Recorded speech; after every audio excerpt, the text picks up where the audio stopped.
और अब खबरें तफसील के साथ। देवभूमि में दारू पर दंगल छिड़ा है। जी हां, आज प्रदेश के कई कोनों से दारू पर दंगल की खबरें सामने आई हैं। कहीं रातों रात गांव के बीच में शराब की दुकान पर खुलने पर घमासान छिड़ता हुआ दिखाई दिया, तो कहीं शहीद स्मारक की जमीन पर बवाल मचा है। कहीं थाने में ड्यूटी पर तैनात दारोगा और पुलिस वाले नशे में धुत मिले, तो कहीं जंगल में शराब की अवैध भट्टी मिली। हम आपको टीवी स्क्रीन पर 4 तस्वीरें दिखा रहे हैं। पालमपुर के एक गांव में महिलाएं शराब दुकान के विरोध में 5 दिन से भजन कीर्तन कर रही हैं, जो कि तस्वीरें आप पहले अब विंडो में देख पा रहे हैं। तो ऊना की अगर बात करें तो ऊना के एक गांव में शहीद स्मारक की जमीन पर खुले शराब ठेके के विरोध में प्रदर्शन हो रहा है, जिसकी तस्वीर भी आपके सामने है टीवी स्क्रीन पर। वहीं तीसरी तस्वीर की अगर बात करें तो हमीरपुर के नादौन थाने में एसपी पहुंची तो देखा कि दारोगा और कांस्टेबल ही नशे में धुत पड़े हुए हैं। वहीं बिलासपुर के जंगल में शराब भारी मात्रा में बरामद हुई है, जिसके बाद वहां चल रही भट्टी को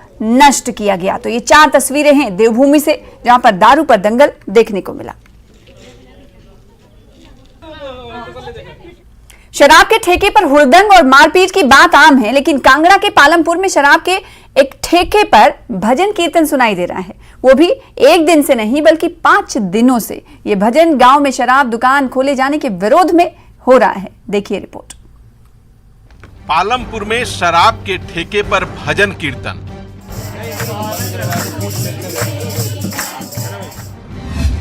रातों रात गांव में शराब दुकान खोलने का विरोध। इधर कीर्तन हो रहा है, उधर शराब बिक रही है।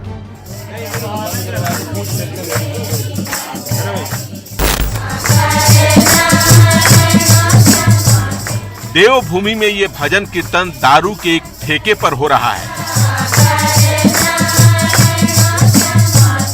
लाल गुलाबी कपड़े पहनी महिलाएं सिर पर चुन्नी डालकर पूरे मनोयोग से भगवान का भजन कर रही हैं। कुछ महिलाएं ढोलक तो कुछ झाल भी बजा रही हैं। ये भजन कीर्तन इन महिलाओं के प्रदर्शन का अनूठा तरीका है, जिसके जरिए वो इस शराब के दुकान को बंद करने की मांग कर रही हैं। लेकिन अफसोस कि 5 दिन बाद भी विरोध की इस मधुर आवाज से प्रशासन के कान पर जूं तक नहीं रेंगा। बस जो कोई आता बोलता है आज हो जाएगा, कल हो जाएगा। 11 बजे तक बताया था आज, और किसी ने कुछ नहीं किया। आज भी आए और बोला कि कोर्ट के अंडर होगा, ऐसे होगा, बस आश्वासन दे के चले जा रहे हैं। दारू दुकान के विरोध में भजन कीर्तन वाला ये प्रदर्शन पालमपुर के बोदा गांव में हो रहा है, जहां रातों रात गांव के बीच शराब की ये दुकान खोल दी गई। बेशक इससे दारूबाजों के चेहरे खिल उठे हों, लेकिन घर परिवार में शराब का सितम झेलने वाली महिलाएं फौरन विरोध पर उतर आईं। इसलिए बैठे क्योंकि यहाँ पे हमारी परमिशन के बिना यहाँ पे ठेका खोल दिए गए और गांव के बीच में खोल दिए गए। हमें ऑब्जेक्शन है कि हम यहाँ ठेका नहीं खुलवाना चाहते हैं। जहाँ था वहीं रहने दो, और खुला भी हमारी परमिशन के जैसे परमिशन होती है ना, तो दिन में खोलें। इन्होंने रात को लाए, सारा सब कुछ सामान लिया और रात को यहाँ पे इकट्ठा कर दिया और सुबह खोल दिया। तो दिन में लाते ना, अगर इनको परमिशन मिली हुई थी तो इन्होंने दिन में लेके आना था सारा सामान। महिलाओं के विरोध की खबर पाकर पुलिस की टीम भी मौके पर पहुंची। कुछ नोक झोंक भी हुई, मगर गांव का प्रधान महिलाओं के साथ खड़ा हो गया, जिसके बाद सभी ठेके के बगल में ही धरने पर बैठ गईं। इनकी मांग बस इतनी है कि शराब के ठेके को गांव से बाहर शिफ्ट किया जाए। अब तो हम ये बोल रहे हैं, या सरकार हमारी मांगे पूरी करे या फिर हम भूख हड़ताल में बैठ जाएंगे। कब से करेंगे भूख हड़ताल? जब तक सुनवाई नहीं होगी। युवाओं में बढ़ती नशे की लत हिमाचल की सबसे बड़ी समस्या बन चुकी है, जिसे लेकर सरकार ने सख्त कानून बनाने का ऐलान किया है। मगर एक तरफ ऐलान और दूसरी तरफ गांव में दारू की दुकान कई सवाल खड़े कर रहे हैं। विचित्र शर्मा, न्यूज़ 18, धर्मशाला।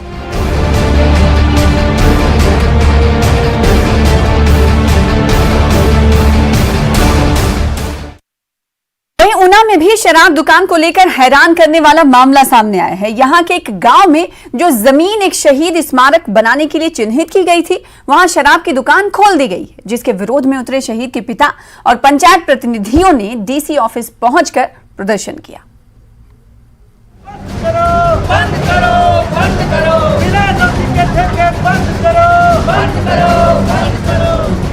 शराब के एक ठेके के विरोध में ये नारेबाजी ऊना डीसी दफ्तर पर हो रही है और नारेबाजी करने वाले ये लोग पंचायत प्रतिनिधि हैं जो उस शहीद के पिता के साथ डीसी दफ्तर पहुंचे थे जिनके शहीद बेटे का स्मारक बनाने के लिए चिन्हित जमीन पर शराब का ठेका खोल दिया गया।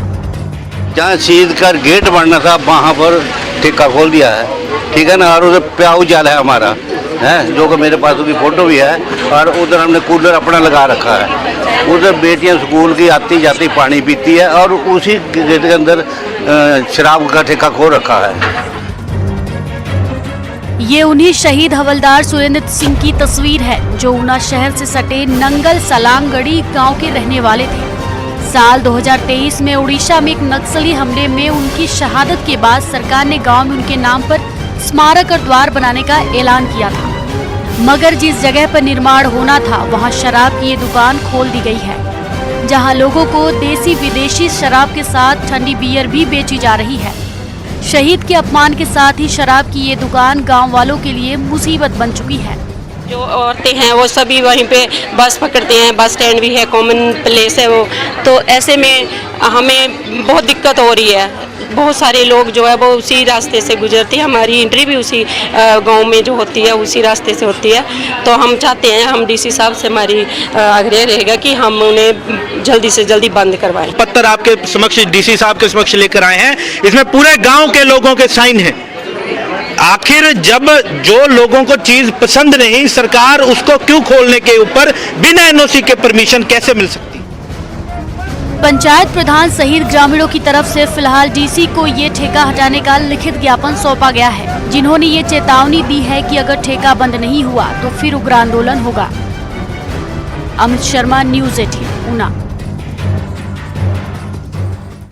और अब आपको हमीरपुर के नादौन थाने की तस्वीर दिखाते हैं। इस तस्वीर में आप देखेंगे कि यहां तैनात दारोगा और 2 कांस्टेबल को ड्यूटी के दौरान नशे में धुत पाए जाने पर सस्पेंड कर दिया गया। बीती रात एसपी आकृति शर्मा अचानक थाने पहुंची तो देखा कि दारोगा और 2 जवान दारू पीकर टल्ली हैं। फौरन तीनों का मेडिकल कराया गया और फिर सस्पेंड कर लाइन हाजिर किया गया।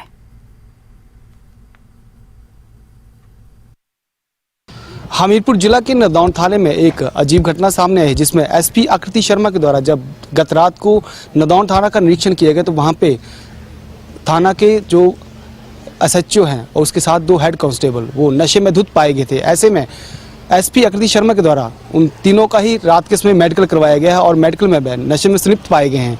इन तीनों के ऊपर सख्त कार्रवाई की गई है। आपको बता दें कि एसएचओ सहित 2 कांस्टेबलों को सस्पेंड किया गया है और इन्हें लाइन हाजिर भी किया गया है। फिलहाल इस कार्रवाई पर एसपी हमीरपुर के द्वारा ज़्यादा जानकारी नहीं दी गई है। जो जानकारी आपसे हमने साझा की है। न्यूज़ 18 के लिए हमीरपुर से जसवीर कुमार। अब आपको बिलासपुर के कोट इलाके के दबट जंगल की तस्वीरें दिखाएंगे। यहां बरामद शराब की तस्वीरें देखकर आप दंग रह जाएंगे। जंगल में शराब की अवैध भट्टी चल रही थी, जहां छापेमारी के बाद 8000 मिलीलीटर शराब जब्त की गई, जिसे नष्ट कर दिया गया। साथ ही भट्टी को भी नष्ट किया गया। पुलिस को गश्त के दौरान यहां शराब भट्टी का पता चला। पुलिस आरोपियों को गिरफ्तार करने के लिए जुटी हुई है, कोशिशें कर रही है। ये जिला बिलासपुर का कोट थाना है, उसके अंतर्गत ये दबट एरिया है, उसमें जो है वो कच्ची लहान निकाली जाती है। तो पुलिस उस एरिया में गई और उन्होंने देखा कि वो जंगल में वो दवाई होती है उसके नीचे, वो तो कच्ची लहान, तो उसको फिर वो बेचते हैं लोग। तो उन्होंने कल जब देखा तो वो लगभग उसमें जो है 800 लीटर लहान निकली, 4 ड्रम 200 लीटर के। तो उन्होंने पुलिस ने जो है उसको डिस्ट्रॉय कर दिया है। और जो भी इस तरह की इन्फॉर्मेशन या कभी आगे भी ऐसा लगेगा, ये अभियान जो है उसी तरह जारी रहेगा, ताकि इस कच्ची शराब या जिसमें कोई क्वालिटी नहीं, कुछ नहीं उसमें, तो ताकि इस तरह की शराब को आगे ना बेचे किसी को। तो पुलिस की नशे के खिलाफ यह अभियान इसे माना जा सकता है। बिलासपुर में बड़ी कार्रवाई हुई है। 8000 मिलीलीटर शराब जब्त की गई है और आरोपियों को ढूंढा जा रहा है। हमारे साथ अरुण चंदेल इस खबर पर ज्यादा जानकारी के साथ जुड़ रहे हैं। अरुण, ये बताइएगा, ये शराब भट्टी जंगल में कब से चल रही थी, क्या जानकारी मिल पाई, और इसके अलावा आरोपियों को गिरफ्तार करने के हवाले से पुलिस क्या कुछ कह रही, क्या कोई गिरफ्तारी आरोपी की अमल में लाई गई है अब तक? देखिए, ये काफी बड़े पैमाने पर इस क्षेत्र में तस्करी होती है। मैं बताना चाहूंगा कि बिलासपुर क्षेत्र का ये जो पोर्शन है, हिमाचल प्रदेश और पंजाब प्रांत की जो विभाजन रेखा है, ये वहाँ का क्षेत्र है। यहाँ पर जो तस्करी है बड़े पैमाने पर की जाती है। मैं बताना चाहूंगा कि करीब 1.5 साल पहले एक बिहार में टैंकर शराब का पकड़ा गया था, जो लाहन जिसे कहते हैं, कच्ची शराब। वो जब इन्वेस्टिगेशन जब की गई थी तो वो यहाँ से ही सप्लाई हुई थी, तो यहाँ पे पकड़ा कभी कोई नहीं जाता है। अक्सर जब भी पुलिस यहाँ पर रेड करती है तो यहाँ पे बहुत बड़ी मात्रा में शराब पकड़ी जाती है, लेकिन उसके पीछे जो माफिया वो कभी भी पकड़ा जाता है। वो पहले ही सातिराना अंदाज में वो पहले गायब हो जाते हैं और मामले दर्ज किए जाते हैं। तो इस तरह से ये आज की बात नहीं है, महीने या 2 महीने में बड़ी मात्रा में यहाँ पे शराब पकड़ना आम बात है। लेकिन इसके पीछे किसका हाथ है, किस तरह का ये जो शराब माफिया है, कौन इसमें शामिल है, ये पुलिस की पहुंच से हमेशा ही दूर रहता है। जी तो ये पुलिस की कार्रवाई पर या फिर पुलिसिया कार्रवाई पर कहीं ना कहीं ये सवाल खड़े कर रहा। आपने कहा कि ऐसी कई कार्रवाइयां होती हैं नशा अभियान के खिलाफ, शराब को तो नष्ट कर दिया जाता है, लेकिन इसके पीछे के जो आरोपी हैं उन तक पुलिस नहीं पहुंच पाती है। इस शराब भट्टी के हवाले से क्या कुछ कहा जा रहा है? कब से इस जंगल में इस अवैध शराब भट्टी को चलाया जा रहा था, इस हवाले से कुछ अनुमान लगाया जा चुका है?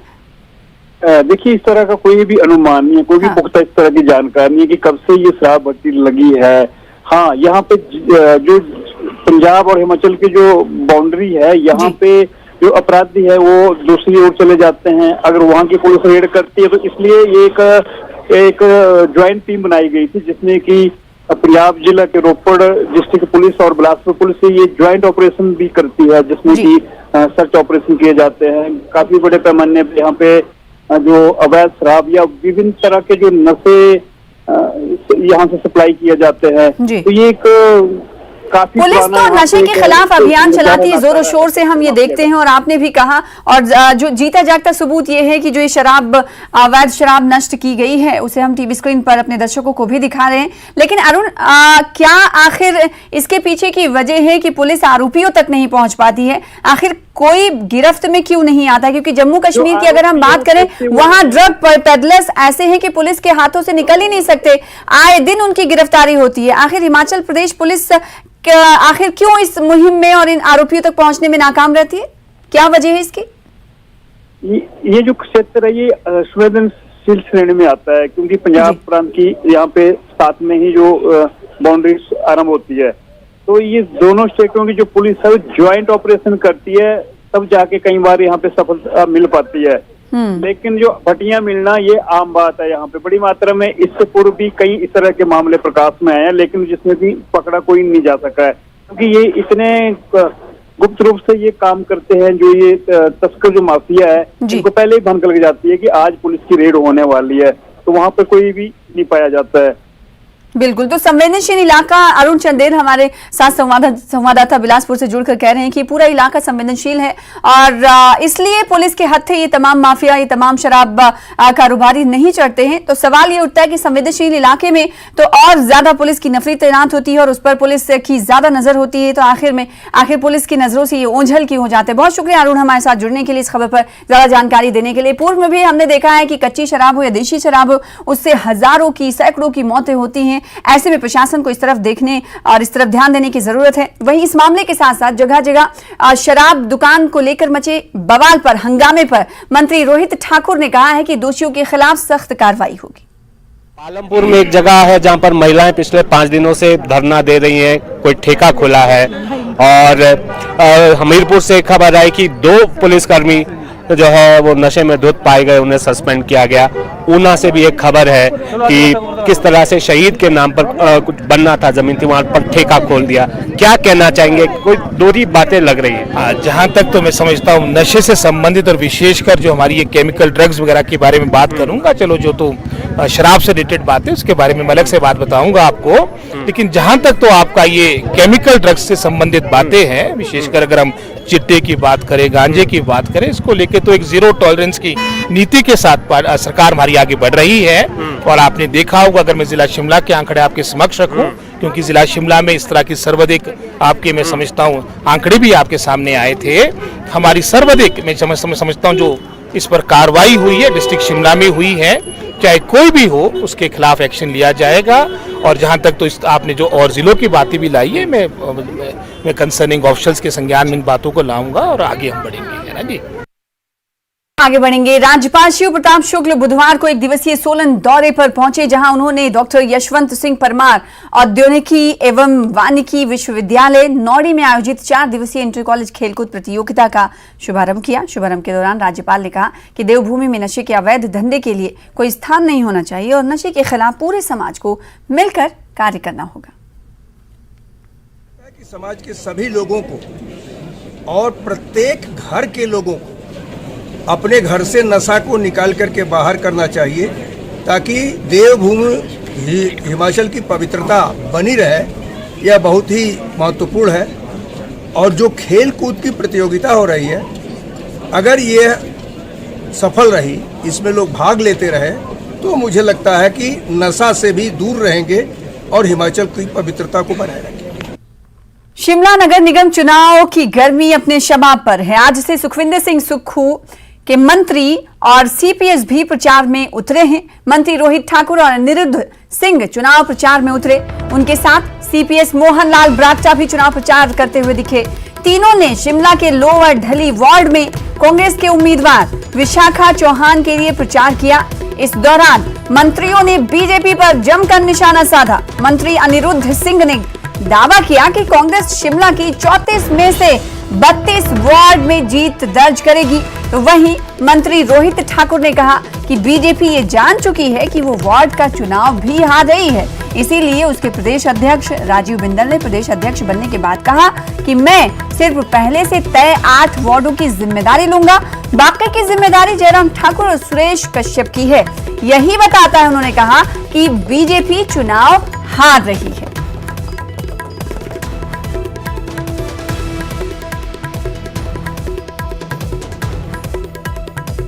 शिमला नगर निगम चुनाव की गर्मी अपने शबाब पर देखी जा रही है। अब मंत्री भी चुनावी प्रचार में मैदान में उतरते हुए दिखाई दे रहे हैं। तस्वीरों में आप देख सकते हैं मंत्री रोहित ठाकुर और अनिरुद्ध सिंह चुनाव प्रचार में उतरे हैं। तो जहां चुनाव प्रचार चल रहा हो और वहां पर आरोप प्रत्यारोप का दौर ना हो, ऐसा हो नहीं सकता, क्योंकि चुनाव प्रचार में पार्टियां एक दूसरे पर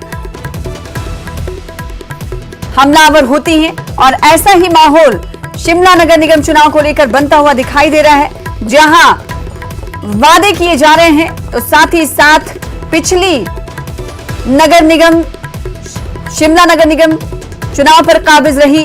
पिछले दिनों बीजेपी पर हमले भी किए जा रहे हैं कि बीजेपी की वजह से 5 वर्षों से विकास रुका, और अब जब नगर निगम शिमला के चुनाव होने जा रहे हैं, तो अब कांग्रेस की सरकार चूंकि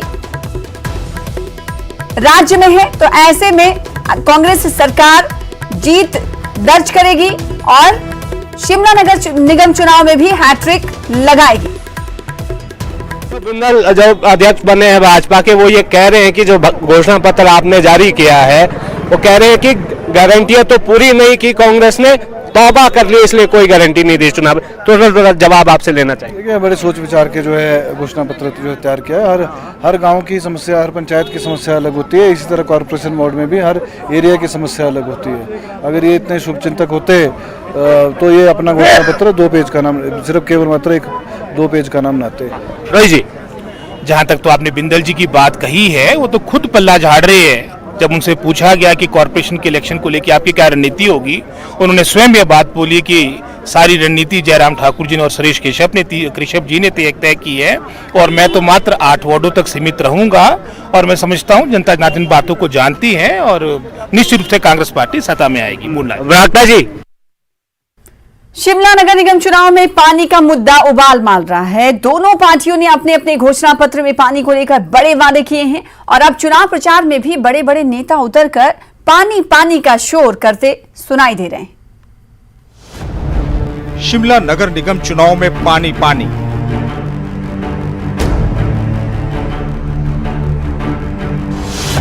बीजेपी बोली मुफ्त पानी, कांग्रेस बोली फिल्टर पानी।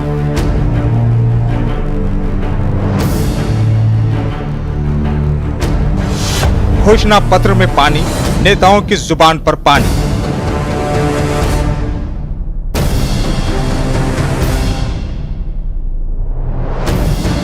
शिमला नगर निगम चुनाव के प्रचार में अब बड़े बड़े नेता पसीने छुड़ा रहे हैं और जहां देखो वहां ये नेता पानी पानी चिल्ला रहे हैं। सबसे पहले पूर्व सीएम और नेता प्रतिपक्ष जयराम ठाकुर के प्रचार की तस्वीरें देखी। जय श्री राम वाले इस नारे के साथ जयराम ठाकुर का शिमला के विकास नगर वार्ड में स्वागत हुआ, जहां से उन्होंने प्रचार का आगाज किया और बीजेपी उम्मीदवार रमा कुमारी के लिए वोट मांगते हुए ये दावा किया कि बीजेपी ने शिमला में पानी की परेशानी खत्म की, इसलिए जनता उसे ही चुने। कि हमने कहा कि शिमला को पानी के बिना नहीं रहने देंगे। हमने हरियाणा से टैंकर लाए और शिमला में घर घर में पानी पहुंचाने का हमने प्रयत्न किया। तंगी रही कुछ दिन तक, लेकिन एक हफ्ते के अंदर हमने सारी व्यवस्था को स्ट्रीमलाइन कर दिया।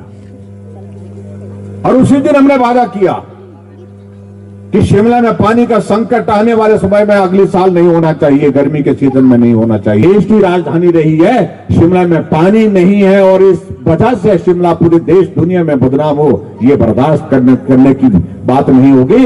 इसलिए हमने तय किया कि आने वाले समय में 60 साल तक 100 साल तक पानी का संकट शिमला में न हो, उस बात को सुनिश्चित करने के लिए रास्ता निकालना चाहिए। वर्ल्ड बैंक से हमने 1813 करोड़ रुपए का प्रोजेक्ट सैंक्शन किया। इसके पहले मंगलवार को कांग्रेस का घोषणा पत्र जारी करते हुए सीएम सुक्खू ने बीजेपी को पानी के मुद्दे पर ही फेल करार दिया और कहा कि बीजेपी ने लोगों को ऐसा पानी पिलाया कि कई लोग जॉन्डिस से मर गए। पहली बार आजादी के पहली बार जॉन्डिस फैला, अश्विनी खड्ड का गंदा पानी लोगों को पिलाया गया और उसमें जब जॉन्डिस फैला तो कई लोग इस संसार को छोड़कर चले गए। और यही नहीं, इनके सर पर भारतीय जनता पार्टी की जो पिछली सरकार थी जूं तक नहीं रोकी। वहीं अब चुनाव प्रचार के लिए कांग्रेस के जिन बड़े नेताओं को शिमला बुलाया गया है वो भी पानी पानी कर रहे हैं। पूर्व मंत्री कौल सिंह ठाकुर, आशा कुमारी, रामलाल ठाकुर और विधायक सुधीर शर्मा ने बुधवार को प्रचार के रण में उतरने से पहले प्रदेश अध्यक्ष प्रतिभा सिंह के साथ मंथन किया, जिसके बाद कौल सिंह भी बतौर सबसे बड़ा मुद्दा पानी पानी करते सुनाई दिए। और आप जानते हैं कि शिमला में जो सतलुज नदी से, कोल डैम से बहुत बड़ी योजना पानी उठाने की है, कांग्रेस के वक्त में ही इसकी डीपीआर बनी थी और शिमला में लोगों को हम 24 घंटे स्वच्छ जल उपलब्ध कराने का भी शिमला नगर निगम के निवासियों को जो है ये विश्वास दिलाना चाहते हैं। मुद्दे कई और भी हैं जिनका जिक्र दोनों दलों ने अपने अपने घोषणा पत्र में किया है, लेकिन लगता है कि शिमला चुनाव में इस बार की असली कहानी पानी पर ही लिखी है। राजेंद्र शर्मा के साथ रणवीर सिंह, शिमला, न्यूज़ 18। फिलहाल इसी के साथ अपना हिमाचल में इतने ही। प्रदेश की तमाम खबरों को देखने के लिए बने रहिए हमारे साथ। मुझे दीजिए इजाजत। नमस्कार।